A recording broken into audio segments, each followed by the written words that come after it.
Daniel Pombray, vous êtes le président du groupe du Centre républicain et indépendant du Conseil départemental du Rhône. Aujourd'hui se pose dans ce conseil départemental, comme dans beaucoup de départements, la question des économies. Et dans ces économies, bien sûr, on regarde tous les chapitres, parmi lesquels les transports.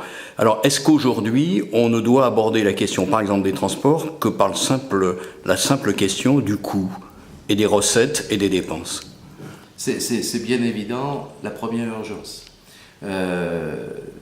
Le département du Rhône, lorsque toute cette organisation du transport a été pensée, était un département qui dépensait une petite partie sur le Citral et une énorme partie sur le reste de son territoire. À l'époque, quand ces contrats ont été pensés par Michel Mercier et gérés par Michel Forissier, bien entendu, personne n'imaginait la scission de la métropole et du Nouveau-Rhône. Aujourd'hui, le Nouveau-Rhône se retrouve avec une qualité de service et des DSP financières qui sont insupportables pour son budget. Donc il est bien sûr naturel d'attaquer par le côté financier, il faut faire des économies, mais bien entendu que derrière tout cela, c'est pas simplement des euros dont on parle, il faut parler aussi des conséquences sur notre territoire, des conséquences immédiates et des conséquences à long terme. Alors justement, sur l'impact sur le territoire, est-ce qu'on peut en dire plus? Alors l'impact sur le territoire, c'est simple. Je crois que l'enjeu, c'est que le Rhône s'est développé de façon harmonieuse parce qu'il y avait des services de partout, notamment des services de transport, mais pas que, des écoles de musique, des aides aux communes, le bien vivre, le vivre correctement, même le haut débit, avec le grand plan câble qui a eu lieu, faisait qu'on pouvait habiter un peu partout sur le Rhône et avoir des qualités de service équivalentes.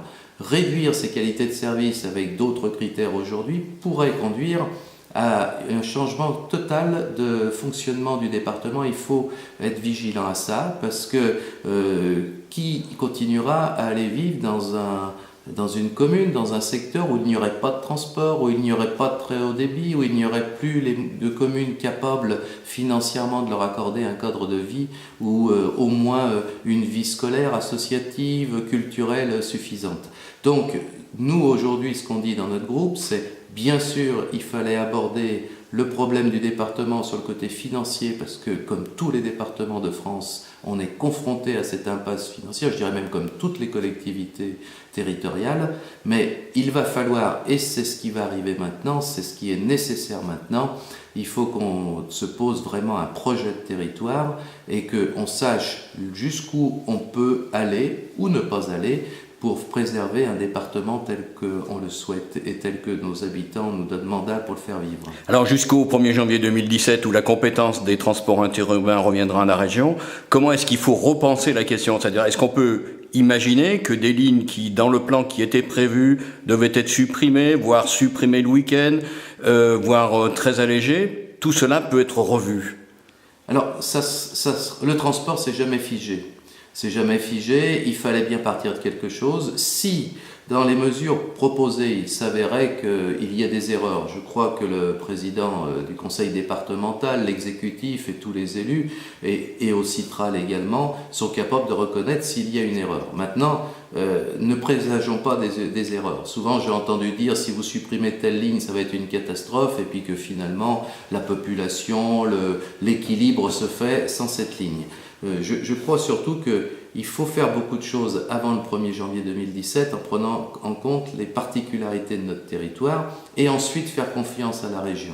Parce que la région aura une vision globale. Il n'y aura plus, comme dans certains secteurs, des frontières départementales, des frontières entre le train et le car. Il sera peut-être à ce moment-là pour la région plus facile de gérer différemment des secteurs à fort enjeu, des secteurs où l'enjeu est différent. C'est un enjeu d'aménagement du territoire. Parfois, transporter 10 personnes dans un secteur par jour, c'est plus important que d'en transporter de quelques milliers en pleine agglomération si on se rend compte à ce que ça apporte au territoire même.